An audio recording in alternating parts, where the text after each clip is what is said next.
Hey, this is Bryce Harper, and welcome to the Philly Show. Hello, everybody. Welcome to the Philly Show with Ruben Amaro Jr., Jim Salisbury, Todd Zolecki, coming to you live from Clearwater, Florida.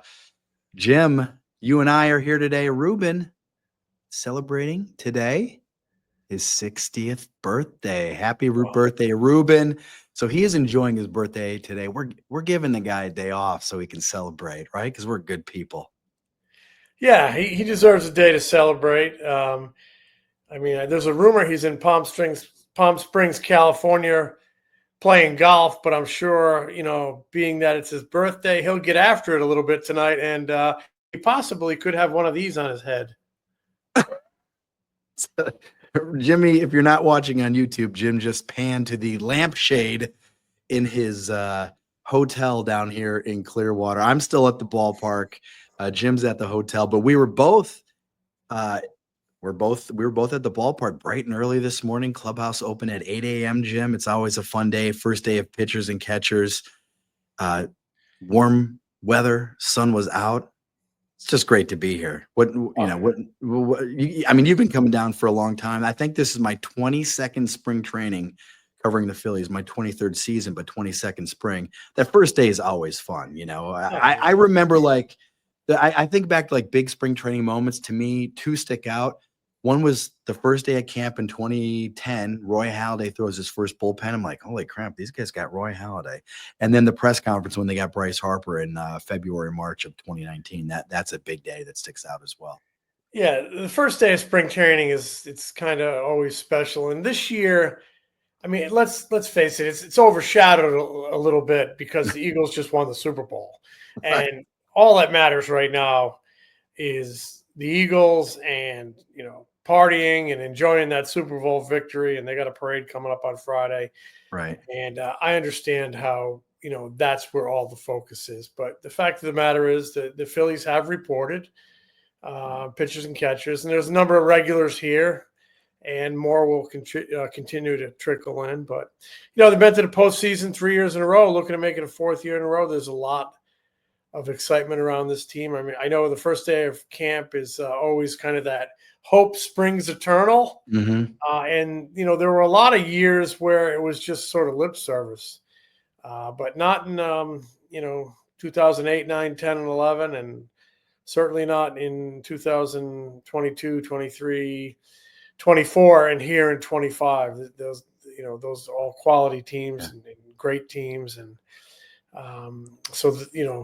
this is where the journey begins, and really the journey needs to get to one place, and it's all they're going to settle for, and that's a World Series championship. It's what they want, and that starts right at the top with John Middleton and his desires, and he's not shy in articulating that. No, he's not. What's funny is you mentioned the Eagles, and you asked Rob Thomson today, did you maybe fire off a text to Nick Sirianni? And Rob said, yes, I did. And, I just congratulated him on the win. He said, hey, and Rob said this to us. He's like, the city is on fire right now. I think he meant figuratively, not literally. Yeah. Although maybe there were some fires on Sunday. But he said, I got the sense today that, it's even fired up this squad, this organization, just seeing the Eagles when they're like, oh, man, let's push this across the goal line. No pun intended with the football talk, but let's win this. So Rob mentioned texting Nick Sirianni, and you and I talked a little bit today with John Middleton, and he was in New Orleans at the Super Bowl in Jeffrey Lurie's box. He said he was going crazy and cheering just as hard as any Eagles fan out there. And then he said something interesting, which I thought was really interesting, is that he finished, the Eagles win the Super Bowl. He's leaving the Superdome. He's got about a mile walk maybe or so to his hotel.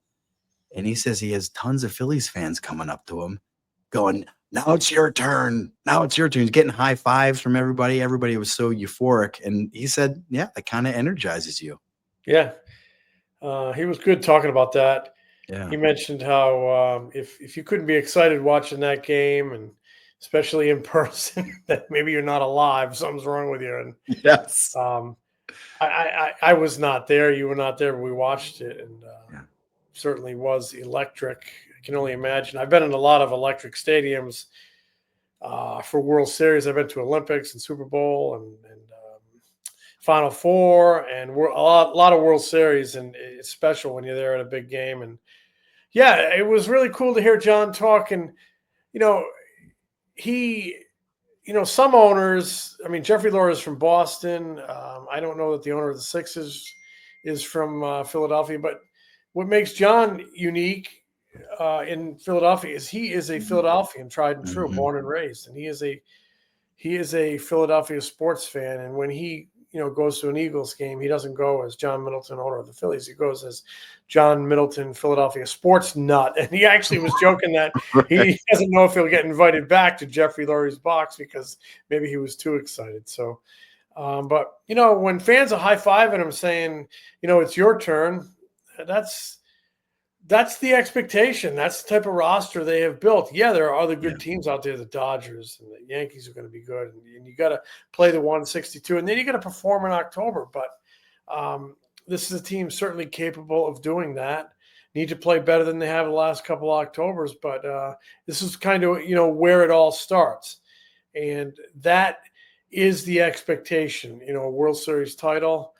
And I'd rather have that than the many, many springs I've come down here, knowing that when they have their opening press conference and they say our goal is to win the World Series, knowing that, there's no chance and that's just lip service. Now, that those words mean something. So this is where the journey all begins. Yeah, and Dave and John, Dave Dombrowski and John Middleton did kind of talk about the Dodgers a little bit and the perception that, can the Phillies keep up? And we'll get into that right after these messages. Kratz, do you like spending an hour on grocery shopping? Nope. Speed up the process, please. Introducing Hungry Root to the FT fam. Now we can all be bougie with our own personal shopper to handle the food shopping, including recs based on what you're looking to put in your body. I stack my Hungry Root box with items like gluten-free, dairy-free blueberry waffles for breakfast, shrimp veggie bowls for lunch, and a little filet mignon with potatoes and broccolini for dinner. You can also say just, hey, Hungry Root, I eat paleo, or I'm vegetarian, and they load up your cart with personalized recommendations. And those recs keep evolving as they learn about what you're into. Also, no BS, as in no artificial sweeteners or preservatives in any of Hungry Root's food. You're going to love Hungry Root as much as FT does. Take advantage of this exclusive offer. For a limited time, get 40% off your first box, plus get a free item in every box for life. Go to hungryroot.com/FT and use code FT. That's hungryroot.com/FT, code FT to get 40% off your first box and a free item of your choice for life. We're back. Before we get into kind of what we saw today on the first day of camp, I want to finish that thought on, Dave Dombrowski says all the time, he's like, a lot of times, Jim, you get like coaches and managers and players and GMs, they go, man, I don't read anything. Dave actually says, I read everything. So I know everything that's being said about this team. And John, being, as you said, a hardcore Phillies fan who goes into the stands during games, he was talking with Eagles fans before the game and after the game. He knows what they're saying. And they know that people are saying about this team, how can you can't compete with, you can't hang with the Dodgers. How are you going to compete with the Dodgers? You've taken step backs each of the last two postseasons, from World Series to NLCS to NLDS. And they both defended, they both defended the team, saying, listen, we won 5 out of 6 of the Dodgers last year. Get it, just the regular season. But we hung with them last year. We think we can hang with them again. And John pointed out, because he's won some off seasons in the past, you don't win the World Series in the off season. So yeah. They wanted to kind of make that point, and I think they understand that this offseason, we go, well, you didn't sign Juan Soto, you didn't sign this guy, you didn't sign that guy. Can they compete? But they're like, we believe we can win. It's baseball. I hate to say it, it's cliche. Anything can happen. Exactly right. They have the personnel to make anything happen. Yeah. But you still have to go out there for those 9 innings and play well. And there were pockets in the last 2 Octobers where they didn't do that, and the margin for error is so slim in October. A couple bad innings can send you home. Right. A couple bad games can send you home, and that is what happened. So you don't, win the championship in the offseason. You can put yourself in a good position to do so, but the pieces you bring in or the pieces you retain still have to go out there and do the job. Now the Dodgers have great personnel. On paper, they're certainly a powerhouse, but you still got to go out. Anything can happen. Like you said earlier, it all starts today. Today's the first day of Phillies pitchers and catchers. Man, you come to the ballpark and it looks great, and then you saw some pictures, and we've heard the stories that, they got hit really hard by the hurricanes last fall. I mean, water, 3 feet, 4 feet deep, 3 feet on the field going into the dugout. The whole first floor got destroyed, and man, but you walked in today. They're still working on a lot of things, but it looks great. I mean, the clubhouse, they've redone the clubhouse. Mm-hmm. It looks like, it's state of the art now. It looks cool. I don't know how to describe it. They have a big, cool P, or a Liberty Bell, on the ceiling, and like LED lights everywhere. And it looks awesome. LED lights and very modern lockers that are sort of rimmed with, LED lights of different colors, and it's a show place, and that the whole ballpark down here has always been a show place. And it seems like every year they do something. Like Zach Wheeler adds a new pitch every year. They do something down here to make it even better and better. They built that indoor performance center, and they revamped the minor league clubhouses one year, and it's a great place for them to train. But I did see some of those pictures. The field was a lake. Yes. As a matter of fact, one of the guys who works down here told me that they had, white caps in the 3 feet of water on the field. And when it got windy, you had white caps out there, like small craft advisories. So it was pretty nasty. It was above the dugouts. And then, it all just kind of eventually went away, but it left a lot of damage. The crews down here have been working nonstop to get it ready, and it looks good. Yeah, and it'll look good when games start later this month for sure. I mean, they have got a couple more weeks to go. But yeah, some of those pictures were amazing. Did you see the pictures? They had these like 6 foot long eels just scattered around the ballpark that just made their way into the ballpark. So I didn't see eels. Those. Oh yeah, it was gross. It was gross. Oof. That's what hangs out behind the right field fence there, so don't fall in. Well, I know they call that creek, they call it Alligator Creek. Yeah, I believe it. It runs behind center field, and I can't imagine what's in there. Yeah. Well, Dave, so a couple guys threw bullpens today, Taijuan Walker being one of them, a couple other guys, Michael Mercado, I think Rick McGarry threw one.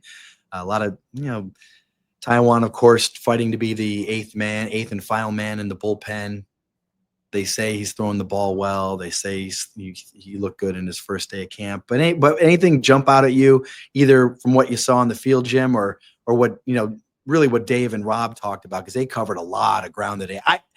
The first day of camp, I always feel like, what the heck how am I going to write this? Because there's like 50 different topics that are discussed. And you're sitting there going, well, if I leave this out, oh my gosh, how can I leave this out? So much to cover. Yeah, it's the first day of camp is information overload. It is. But maybe not as bad as some years because, they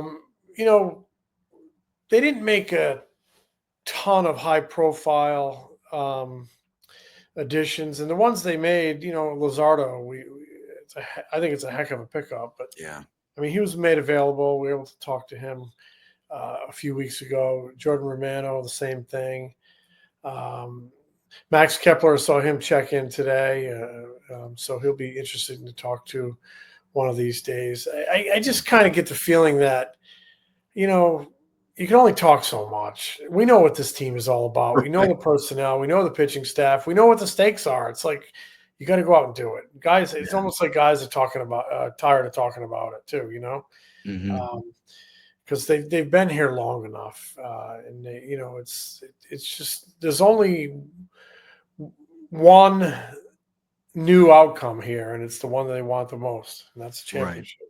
Yeah, I think they come into camp with an edge. I think they're bothered by the fact that they believe they had a good enough team to win the World Series each of the last 3 years, and they've fallen short. And I think they also, whether they read or somebody tells them, they probably hear this stuff too, like, you guys are taking steps backwards every year and you're not, finishing further behind in the postseason. So, I think that kind of, I don't know if that's going to be a rallying cry this season, but maybe it helps them kind of maintain an edge from beginning to end, because they got out to such a great start, but then they obviously didn't finish so hot. Yeah. So. I mean, you mentioned the phrase beginning to end, and that was what kind of, although that was missing last year, they didn't have the consistency in the second half. They had that kind of otherworldly first half, and then they were just kind of mediocre in the second half. They still won 95 games. Yeah. And it was interesting to hear Dave Dombrowski say it might have been 100 wins. And he did put it on himself that if he had done more to address the number 5 starter position in the rotation, if he had done more to address the number 5 starter at the deadline. But, you looked at it then, and they had a couple guys that were kind of pitching okay. Tyler Phillips was pitching okay. They thought they had some options. And then, Ranger didn't pitch well in the second half, and that compounded things. But they still managed to win 95 games. So if they can get some more beginning to end consistency, who knows? Maybe they go into the postseason as a hotter team. I don't know. But for this team, I really believe it's going to be defined in the month of October. I believe they're going to get there. I believe they have the personnel to get there. And 6 teams make it. They better be one of the top 6 teams with that payroll, with that roster of stars. And then you gotta go out and perform well. In 08, they weren't the best team. Exactly. They performed exactly. Well. This 24-year-old kid puts them on their back, Cole Hamels, and they performed well. I mean, they who was it? Tampa Bay knocked out the Red Sox. The Cubs were eliminated. I mean, a lot of things lined up for them, and they just played good. So, Cardinals weren't the best team in 2011, but they got ridiculously hot at the right time. Yeah, ridiculously hot. Look at their day-by-days from like August 25th on that year. Yeah, that wasn't that great. No, they were from August 25th to the end. They like really turned it on. They played good ball. They got hot. Right. They got hot the last month. But what did they win in the regular season? They won like a little over 80 games. It's not like they really turned it on, and they just were a very, very hot team. So, but this year, conceivably on paper, they should have an easier time in that number 5 spot, because they go legitimately 5 deep. They do. Of major league quality starters, and they're going to have Painter at some point. And they really seems like they have some real depth there. No, I think so. They like, Tyler Phillips is out of options, so I don't know what's going to happen with him. If he doesn't make the team, then they could lose him. If Taijuan Walker makes the team, it remains to be seen. But you have Moises Chase. Joe Ross is a swing guy potentially if they would need him to start. I know they want him to pitch in the bullpen, but he's got some starting experience. And then Seth Johnson's in there. Made one start last year, didn't go well, but doesn't mean he can't step in at some point. But yeah, they do have some legitimate depth in that spot, and so I think they really like the fact that they like where they are a lot more this spring in terms of their rotation than they were last spring for sure. And I think they are better equipped if they would lose somebody. I mean, the fact that they can go no matter what happens in the first month or two. We believe we have Andrew Painter coming. Dave Dombrowski said again today, July-ish. And he said, I don't know if that means June. I don't know if that means August. Depends on the need. Depends how he's pitching. But, say somebody is struggling or somebody goes down and it's end of May, early June. I got to think Dave will be chomping at the bit maybe to get him up if he's pitching well. And he said a lot of those decisions will be dictated medically by their medical staff, and they will be flexible. He said he used the example that the plan was not for him to pitch in the Arizona Fall League, but their medical people at that point in time said he's ready for some competitive innings. So they adjusted and put him in the Arizona Fall League. So, I mean, that July-ish could be adjusted, but if it's earlier, you're going to use up some of his budget Sure. of innings. And ideally, you'd have those toward the end if he's going to be the difference maker that people think he could be. Certainly at some point in his career, he's going to be a difference maker. He's still a young guy. It's going to take him a little time, but I would think it would be nice to have him more toward the end, given, this team's going to do what we think it can do. Right. But, quite a pitching specimen, big boy. He is. He's a big dude. Yeah, he's and another thing that kind of I thought was a takeaway from day one was I guess Rob Thomson did have his chat with JT. They're going to protect him here and there. Makes some sense. Again, kind of optimize him for the full season, and not just wear him out early. But also that might necessitate Schwarber getting some balls in the outfield, because when JT gets a day off behind the plate, he could DH, and they don't want to lose Schwarber's bat. He could go to the outfield. Right. Yeah, I mean, Schwarber did play a couple games out there, I think, last season, as I recall. So, I mean, he can do it. I don't know. But that's always the thing. And I asked Rob that. My follow-up was, I know you go into the season saying, we're going to really watch his workload. But what if JT's playing great and I feel so good, Rob. I feel so great. Are you really going to, pull him back? Rob says now, yes, he will, but you know how that goes oftentimes, right? I mean, managers, they want to win. So I remember Charlie Manuel would say that all the time. He would go, "You're going to arrest this guy?" He's like, "Rest him. I'm trying to win baseball games." So you always go into the season with this great plan, right, Jim? We're Andrew Painter, July-ish. We're going to really monitor that workload. Then what happens if a couple of guys go down? And all of a sudden it's maybe we get away from that plan. Same thing with JT. Yeah, we don't want to wear the guy out. But what if he's hitting 280 when on pace for 25 home runs and 85 RBIs and he's throwing out everybody and he looks great and he's running well? Come on. Yeah, I think Ruben has told us stories in this podcast. At least he's told me before that there were times he would go down to Charlie's office and say, "Hey, maybe we need to give Utley a day or Jimmy a day or Ryan a day." And Charlie was like, "I ain't giving them no days. I'm riding them." I mean, Charlie waited his whole life to have a team like that. Bunch of players like that. And he, you weren't going to take away his toy on Christmas morning. He was going to play with it. So yeah, you never know how it's going to play out. But yeah, he did say he talked with JT. Rob again said, he's talked with Alec Bohm several times, and he said that I think it was today. Maybe the coaches said, "Man, he's got a great attitude. Bohm is really upbeat. He's positive. He's grown up even more than he has over the past few years. So he's excited to see what he can do." We haven't talked to Bohm yet. I'm really interested. We've talked about that several times. What's he going to be like when he talks to us? Is he going to set a tone? What's his mood going to be? Is he going to joke about it? Is he going to be serious? Is he going to be malcontent? That's going to be interesting to see. But they said he seems to be in great spirits. So, hey, interesting. Everybody's in great spirits on the first day of camp. Yeah. The MRIs are clean, the ERAs are all 0, and the record, everybody's tied for first place. So that's right. But I will say this. I think this team has a lot of good things happening. And part of me can't wait to just forward right to October and sees what happens. And part of me can't wait to fast forward right to opening day.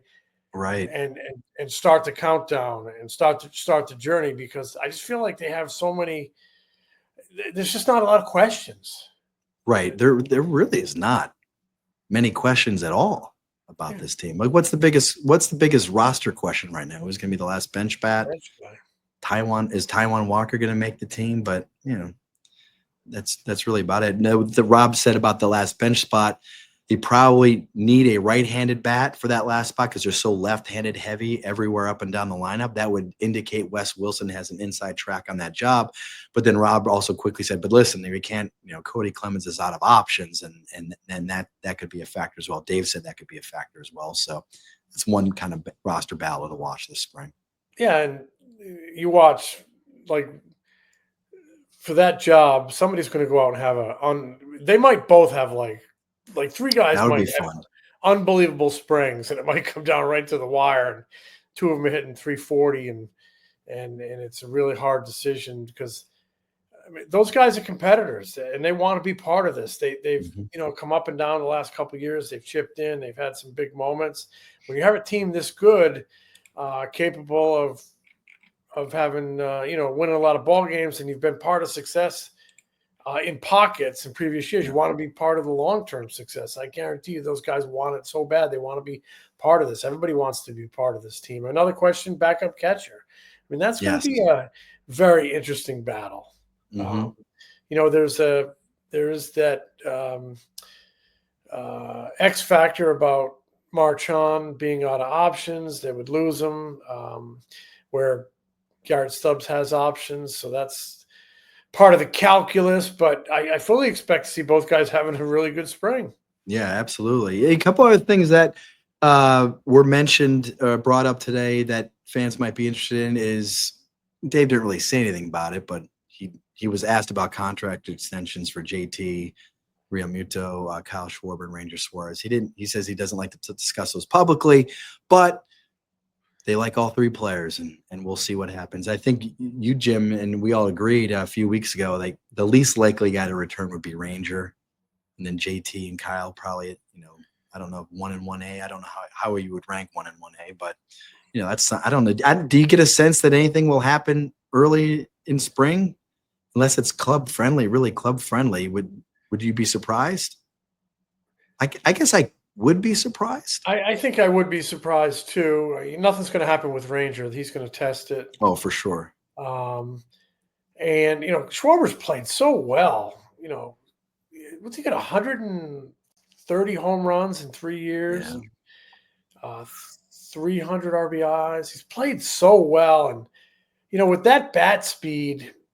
And the fact that he's a DH, I think he could do that job for quite a long time. Yeah. And he's played so well. He's not going to be cheap. I don't know if there's a team-friendly short-term type thing there when I think he'll have a really healthy market. And JT is so important, and Schwarber's so important in so many elements, what he does to the offense, but also the leadership he provides in that room is very, very valuable. He's been a great signing for so many reasons. But so too has JT. I mean, his impact and his leadership and his the way he leads that pitching staff and how important he is in that clubhouse. There's so much to weigh with both guys. Yeah, that will be interesting to see how that unfolds, because they do need to keep both of those guys, or you can make an argument that they should keep both of those guys. They don't have anybody to step in the system. Like, it's not like you have Logan O'Hoppe in AAA right now going, all right, well, JT leaves, we'll slide in Logan O'Hoppe and he's going to take over. They don't have that guy right now. So, there's those considerations as well. So what else happened, Jim, that in our conversations today? Anything else jump out at you we want to mention? John Middleton said, let's see, they can add payroll. They said we can do he said we can do what we want to do. Because I asked him, he said they could push the payroll. Yes. He says you have to weigh, if it's going to inch you forward or move you significantly forward. That enters your thinking. But if they need to, he said they'll push the payroll, and I believe him. I do. He said, they can do it. We can do it, and I believe him because I just think above all, he wants to win. So my personal feeling, because I'm sure fans have been asking this, like, Carlos Estevez signed with the Royals, right? I think it was at a 2-year deal, I believe, with the Royals. You can say, well, why not bring back Carlos Estevez on a 2-year deal? You can always use another elite arm in the back end of the bullpen. In my opinion, they feel like they have enough right now, and they would rather save that money for July when they know that they definitely have a need for a particular spot.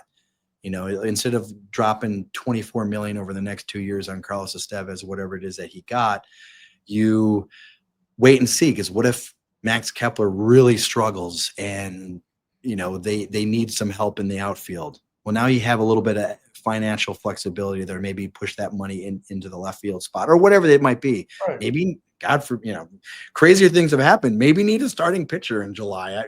That would be quite the thing, but it's not out of the question. So you save that. So that's my opinion on why, because Dave was asked today as well. You think there's some free agents out there? You think you're going to sign anybody? He said that I would be surprised. I think the team we have right now is the team we have. And I think that's why they want to keep that money available to spend in July when they know they need something or have a better idea of what they need. Yeah. And I think it's a sound strategy because you have a good club, see what happens with it and where you need to tweak and augment, go out and tweak and augment. I mean, Middleton did say there were deals that they tried to make starting at the trade deadline last year through this winter that they just couldn't get to the finish line. That the other team they thought was being a little bit unreasonable and they just couldn't pull it off. But I got to think one of those might have been a left-handed pitcher that ended up in Boston. Yeah, I think so. I think the Phillies thought that they were going to, my understanding is that I think they were a little surprised that they did not close that deal for Garrett Crochet. So they thought they made an attractive package. Obviously, beauty is in the eye of the beholder, but the Phillies really like some of their prospects, and I think they were willing to part with some of those guys. And and I don't think we can forget if Jesus Luzardo is healthy. There's a lot there. There's he's good, and there's upside there. He's still getting better. Yes. I mean, you look at Zach Wheeler. He got better when he came here. Ranger Suarez has developed here. I know he had a tough second half last year, but I'm interested. Christopher Sanchez really blossomed. Yeah, he's developed here. I'm interested to see what Luzardo can do surrounded by the rest of this, pitching staff. They kind of feed off each other. Mm-hmm. I'm interested to see what he can do with the Phillies pitching program, their instructors, their analytics, and all the things that go into trying to help a pitcher get better. So this narrative that they didn't do much and they didn't do anything, they did not do as much as they did in previous years in terms of sexy headline-grabbing moves. Right. But Luzardo could be an awfully nice pickup. Romano could be an awfully nice pickup. Time will tell.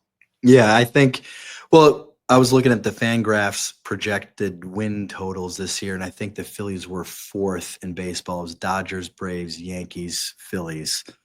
Who knows how they figure out that stuff. I think probably the Braves are thinking Acuna's back and Strider's back and Riley's back and all those guys. But – they're projected to be one of the best teams in baseball. You get into the tournament and, right, you have a chance to win. Come on, get hot. Like you said at the beginning of the show, the 2008 Phillies weren't the best team in baseball, but they got hot at the right time. Got hot at the right time. And when you get hot, you don't grip the bat handle too tight. You play nice and free and easy. And when you're good and you fall behind and you start gripping the bat handle and you get anxious, none of your good stuff comes out. Yeah. And we've seen it the last 2 years. Speaking of 2008, Cole Hamels in camp. Looks like he can still pitch. He does, man. He does, right? When I'd like to look like Cole Hamels and have his resume for about one Friday night. Exactly right. I came into the camp in the worst shape of my life. I am so out of shape. I told my wife, I said, I am going to try to work out down here. I didn't do it yesterday. I got in late. I didn't do it this morning because the clubhouse opened early today. So tomorrow, Jim, hold me to it. You going to work out before work? I'm going to try to get up really early tomorrow and do a workout. It's going to be ugly, but I'm going to try to move my body. Slow movements. If you work really hard, you might be able to get one of these. Oh, yeah. Look at the guns. I'm so out of shape. So when my son, the bus stop, when my son gets dropped off, it's about, I'm talking like 50 yards from my house, 75 yards. I'll go down there and he comes off and he's got this backpack. It's like 75 pounds. And he's like, take my backpack. And he's like, I'll race you. I swear to God, I almost blew out my quad a couple of weeks ago racing my son. I'm like, holy crap. What am I doing with myself? I got to get in shape, man. And he's 100 years old. Exactly. He was 100 years old yesterday for 100 days of school. So, but yeah, I got to get in shape, man. That's my goal this spring. That's my spring training goal. Can you Split believe we sport. talked for 34 minutes and Ruben's not here? We did it. We did a pod without Rubio. Happy birthday, Ruben. Enjoy your 60th, wherever you are in I think California, right? Yeah, California. Yeah. And we'll be back. We're going to be, Jim and I are down here. I'm down here most of the spring. Jim's down here for a couple of weeks. We're, like I said, and you might be back in March. Ruben's going to be down here off and on. So we're going to have lots of podcasts, lots of shows all spring long. It'll be fun. It will be. And until the next time, I will smell you later, buddy. Smell you later. The Philly Show is brought to you by the Foul Territory Network. Subscribe to The Philly Show on YouTube and wherever you get your podcasts. If you like us, give us a review. Follow us on Instagram, TikTok, X, Facebook, and Threads. Find Ruben's analysis before, during, and after Phillies games on NBC Sports Philadelphia, on the Sports Radio 94 WIP Morning Show, and MLB Network. Find Jim at allphly.com. Find me at MLB.com, the Phillies Beat newsletter, and MLB Network.